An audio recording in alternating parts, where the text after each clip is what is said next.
ভালোবাসা কখনো কষ্ট দেয় না। কষ্ট দেয় সেই মানুষগুলো যাদের আমরা নিজের থেকেও বেশি বিশ্বাস করি। আমরা যখন কাউকে সত্যিকারের ভালোবাসি, তখন তার ছোট ছোট হাসি, তার ছোট ছোট কথাও আমাদের কাছে পৃথিবীর সবচেয়ে বড় সুখ হয়ে যায়। কিন্তু সময়ের সাথে সাথে সেই মানুষটাই যখন বদলে যায়, তখন হৃদয়ের ভেতরে একটা অদৃশ্য ব্যথা জন্ম নেয়। তখন মনে হয় ভালোবাসাটাই হয়তো ভুল ছিল। কিন্তু সত্যিটা হলো, ভুলটা ভালোবাসার ছিল না, ভুলটা ছিল মানুষটাকে চিনতে। কারণ ভালোবাসা তো সবসময়ই পবিত্র। ভালোবাসা কখনো কাউকে কষ্ট দিতে শেখায় না। কষ্ট দেয় সেই মানুষগুলো যারা ভালোবাসার মূল্য বুঝতে পারে না। তবুও মানুষ ভালোবাসে, আবার বিশ্বাস করে, আবার স্বপ্ন দেখে।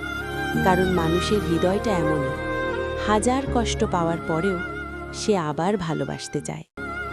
হয়তো এটাই ভালোবাসার সৌন্দর্য, আর এটাই তার সবচেয়ে বড় কষ্ট। ভিডিওটি ভালো লাগলে অবশ্যই চ্যানেলটি সাবস্ক্রাইব করবেন।